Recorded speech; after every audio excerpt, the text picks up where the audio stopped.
Hello. Welcome to the first of our stories of the Old Testament.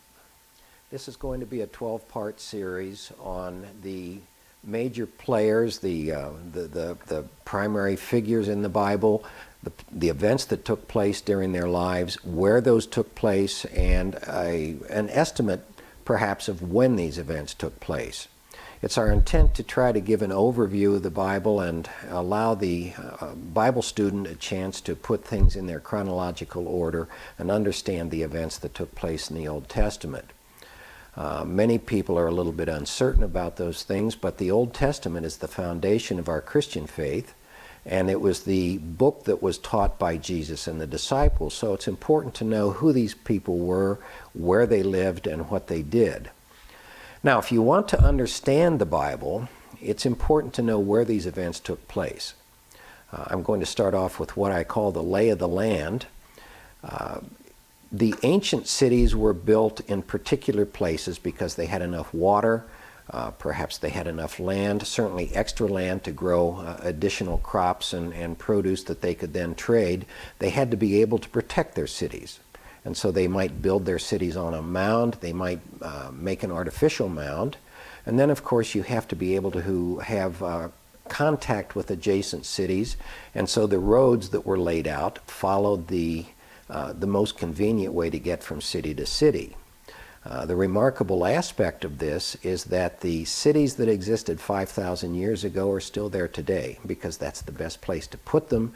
The roads are still there. They may be more extensively developed along the way, but if you know the lay of the land, it makes it easier to understand why the various narratives of the Bible took place where they took place and why they were there. The battles that were always fought in the same place because that was the open land where people could lay out their armies and line the chariot troops up and so forth. So we're going to look at the geography of the cities and the roads and the national boundaries to start off, simply to get us centered in the lay of the land. If you look at the map of the Holy Land, it extends from the Mediterranean to the Persian Gulf. The term that is used by scholars is the ancient Near East. Today it's called the Middle East. That term began about 100 years ago, but it's the ancient Near East that we're going to be referring to. And if you look at the ancient Near East, it is centered, the very center of this part of the world is a huge desert known as the Great Arabian Desert. This is impassable, and at least until modern times with high-speed transportation and irrigation, it's possible for people to live there, but in ancient times they could not live there.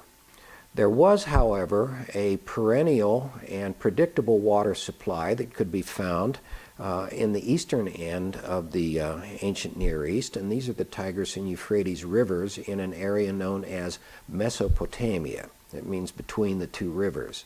There also was a predictable water supply in the Nile Valley, of course, and the Egyptians settled into that area 5,000 years ago.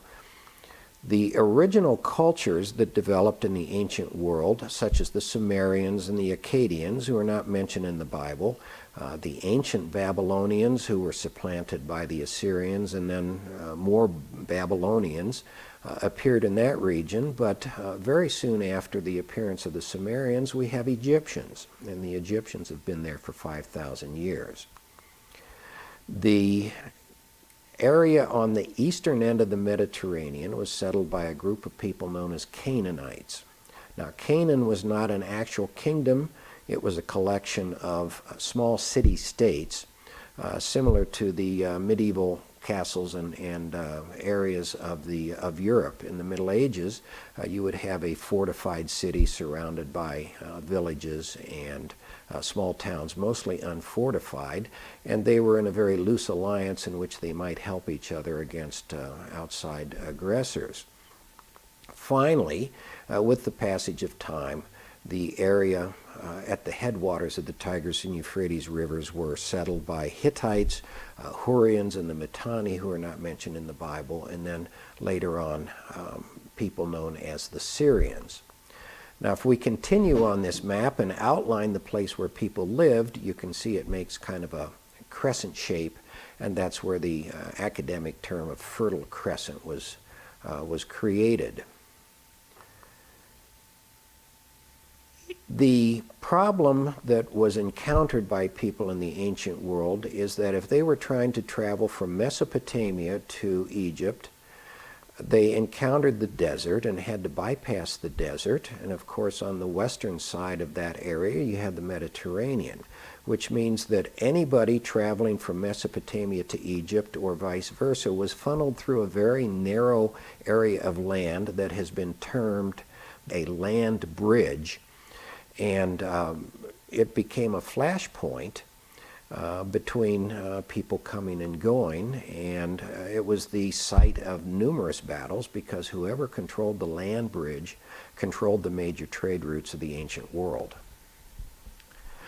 Now, to further complicate the problem, there's a great crack that runs from north to south through the Holy Land. There are two tectonic plates moving past each other, and they create a very narrow and deep valley that runs from north to south.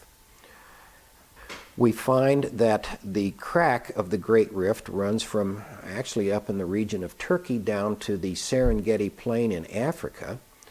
And if we look at it a little bit more closely, we can see that this is a very deep and difficult barrier for people to travel east and west across the rift. The rift gathers all of the water that falls in that area. There is water that falls in the Holy Land at least 6 months of the year, and the water flows into a basin known as the Sea of Galilee, and from the Sea of Galilee it flows southward in a river that is referred to as the Jordan River, and then the water flows into the deepest part of the rift, which is the Dead Sea, and the Dead Sea happens to be the deepest place on the face of the earth. The surface of the Dead Sea is about 1,200 feet below sea level, and this is an enormously difficult barrier for people to cross. As a result, the major trade routes went up the coast and then crossed over past some of the Canaanite cities and across what is known as the Golan over to the Euphrates River. The ancient Canaanite cities were all located on the trade routes, as one would assume. We have Damascus and Hatzor and Beit Shan, Megiddo, all Old Testament cities that are mentioned, Gezer, a couple of Egyptian-dominated cities of Ashdod and Ashkelon, and then up along the coast we have Tyre, Sidon, and Beirut. These are all cities that became Phoenician cities. And finally you have the less cosmopolitan cities of the Judean highlands, such as Shechem, Bethel, Jerusalem, Hebron, and eventually Beersheba. And it was these uncosmopolitan, isolated cities up in the hill country that were the center of the activities in what is referred to as the land of the Israelites. Ultimately, the area that you see in the blue outline here is the territory that would be controlled by David and Solomon, and then eventually broken up into two separate kingdoms. Let's look at the life of Abraham at this point. There are lots of theories about the time of Abraham. These range from perhaps a date of birth as early as 2166 BC to about 1800 BC, and you can see this is a variation of more than 300 years. This is based upon the fact that we have no absolute chronological markers that we can use to place Abraham. Dates are calculated based upon how the numbers in the Bible are interpreted, and this creates difficulties as far as laying out the timelines that everybody sees in the back of their study Bibles. The earliest absolute date that we have, and I'll mention this several times over the next several sessions, is the time of the death of Solomon. We know that Solomon died in 930 BC. Everything else is calculated back from that date, but there are variations in how one is interpreting the numbers, and so you get a variety of dates. Over the next two sessions, I'm also going to build a family tree of the Israelites so that we know who Abraham was and who his wife and children and their descendants were.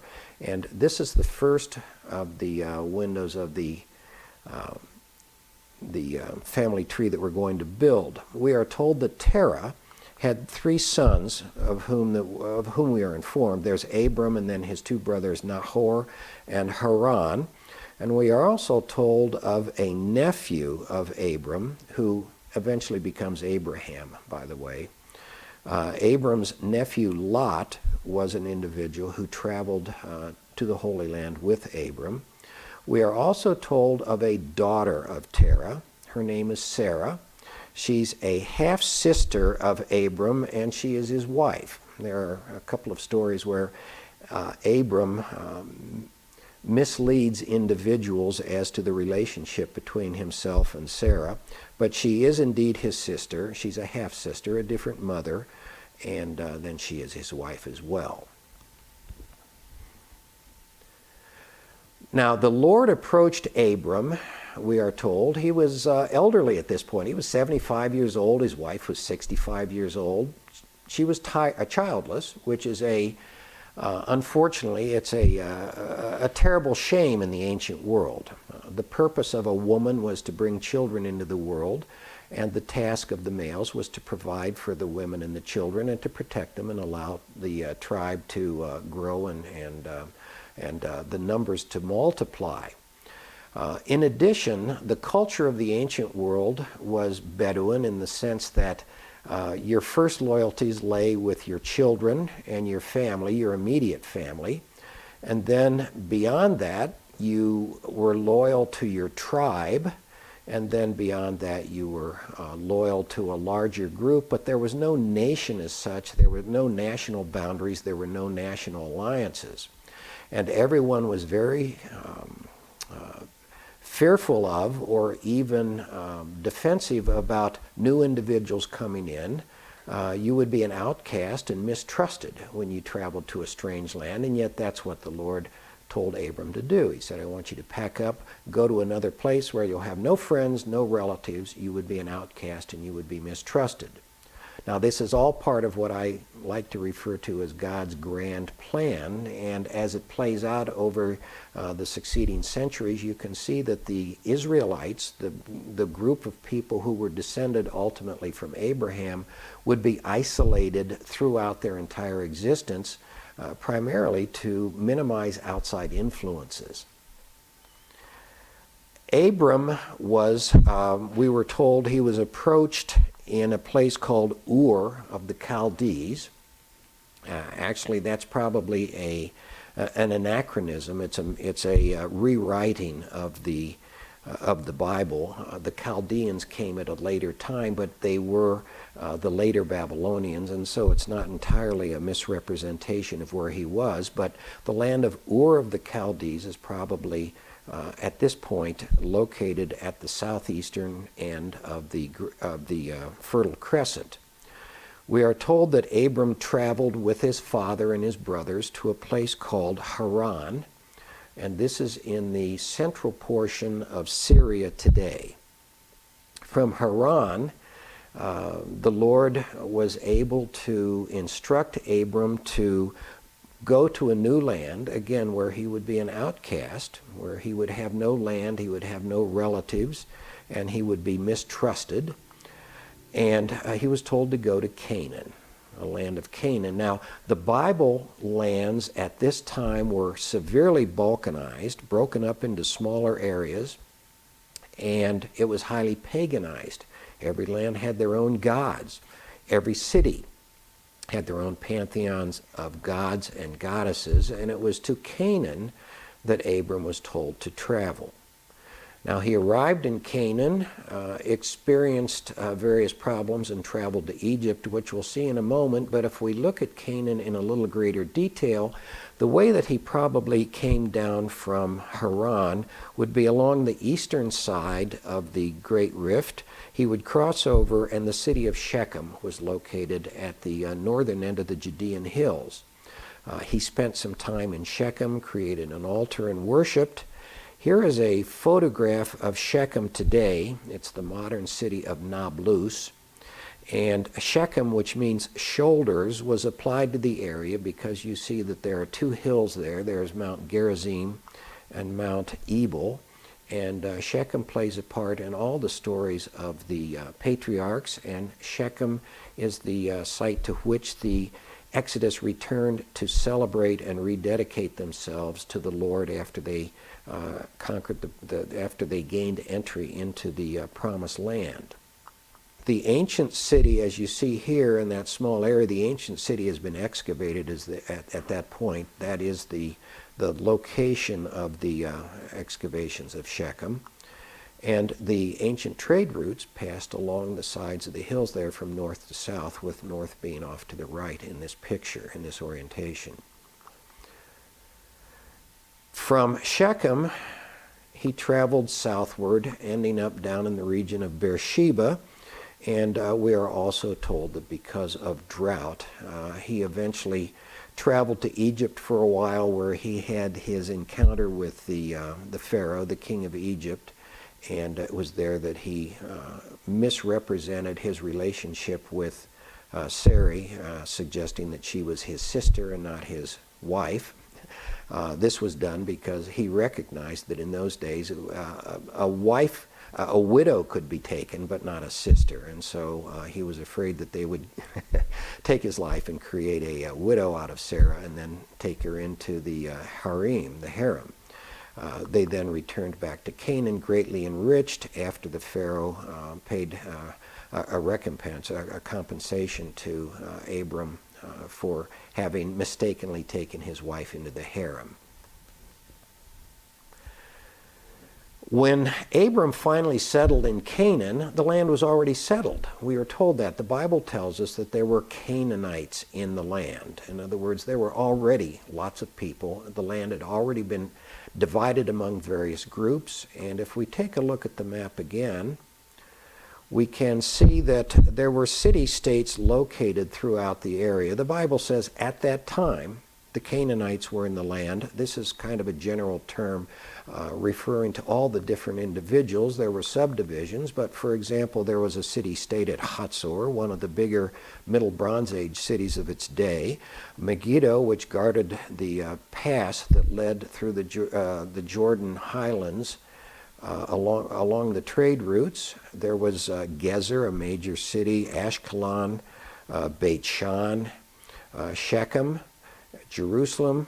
All of these areas had built villages and towns around their central cities, and in addition, the city of Sodom was located at the north end of the Dead Sea. This has just been identified by Dr. Steve Collins of Trinity Southwest University. He's been excavating there for several years now, and while Sodom has often been misidentified at the south end of the Dead Sea, a major discovery has just been made at Sodom or at a place called Tal el-Hammam, and we'll be talking about that a little bit later in our sessions. After Abram returned, several things happened to him in his story. He and Lot separated.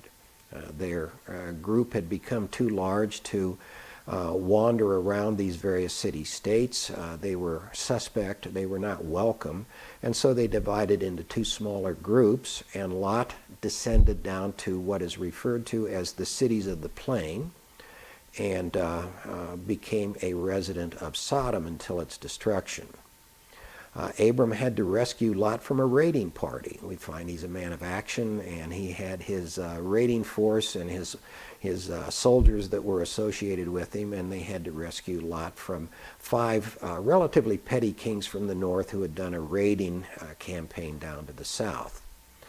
At this point, he entered into a covenant with the Lord.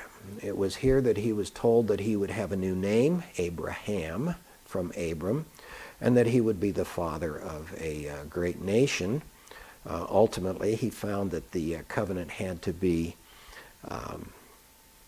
cemented by an operation, a relatively unpleasant operation, especially with adult males.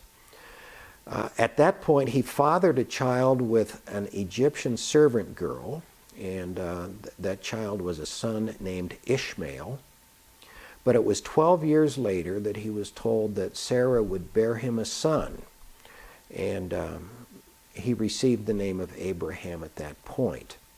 The difficulty at that point is that Ishmael, as a 13-year-old boy at that point, had already established his presence in the tribe, and Sarah would be concerned that if something happened to Abraham, she would be left undefended with her little child, and she forced Abraham to eject Ishmael and Hagar from the tribe. This was done simply to protect the inheritance of her son Isaac. And we are told in the Quran that Ishmael and Hagar went down to Mecca, and we are also given a slight narrative that at one point Abraham went down and visited them to see how they were getting along, but this is not included in our narratives in the Bible. Prior to the birth of Abraham, the three visitors from the Lord came and told them that Sodom would be destroyed, and we have the very fiery catastrophic conflagration that consumed the city of Sodom, and evidence of such a destruction has already been identified at the excavation of the new site at the north end of the Dead Sea. That shows the travels of Abraham down to the Negev, where he eventually settled, where there were fewer people. But let's look at our family tree again. We have Abraham and Sarai at that point. He had his relationship with Hagar, which caused the birth of Ishmael. But Abraham and Sarai had a son named Isaac, which we just talked about. And this became a major feature of religious art over the years. Here's a typical example of such a thing. This is a Caravaggio that was painted in 1603. It shows the sacrifice of Isaac. It shows Abraham with his about ready to sacrifice Isaac, and the angel is staying the hand with the knife in it, and you can see the ram that was in the thicket off to the right there. This was a favorite subject of religious art.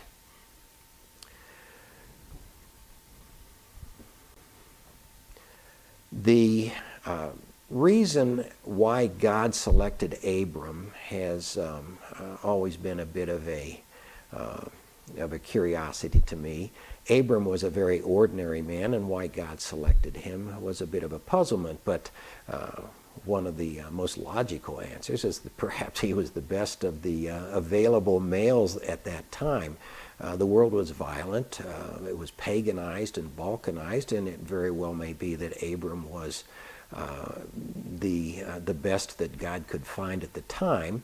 But there is a Bible passage that sheds a little bit of light on the subject. It says, Abram believed the Lord, and he, meaning God, credited it to him as righteousness.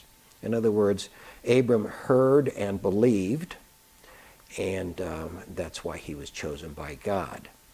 If we were to summarize what he was an ordinary man. He was a pagan by origin. He was a man of action and violence when necessary, but he had serious doubts about his new relationship with God. Nevertheless, he trusted, and he packed up, took his wife and his family, and went to a land where he was regarded as an alien and regarded with suspicion. He fathered a son, who fathered two sons. His son Isaac had Jacob and Esau, of course, one of whom, Jacob, fathered 12 sons. And with the passage of time, he had indeed become the father of a great nation. There is one other aspect to these stories that I think we should mention at this point before we move on into the proliferation of his descendants, and that was the subject of concubinage. Abram had a concubine. We find that Jacob was given concubines by his two wives, Leah and Rachel. And concubines were not or sexual partners as such. They were basically second-class wives. And in the ancient world, when women died in childbirth and infant mortality was fairly high, it was difficult for a man to have one wife and to have her die, or to have her bear half a dozen children, most of whom died. And so it was necessary to have additional women in the group, in the tribe, giving birth to children. And that's what would be done in those days. A concubine would be assigned to the husband, and the children were legitimate children who were in the line of succession. And we're going to see several examples of this as we move on. In our next session, we'll look at some more of the patriarchs, and I hope you'll join us for that. Bible Interact is a group of Bible scholars and biblical archaeologists who promote the Hebraic nature of Scripture and view the two Testaments as one unified message. They explain how they use a first-century approach to searching the Scriptures, and they share their methods and discoveries for discussion and dialogue. They invite your comments and participation on BibleInteract.tv, where you can also find more teachings, self-study quizzes, webinars, and interviews.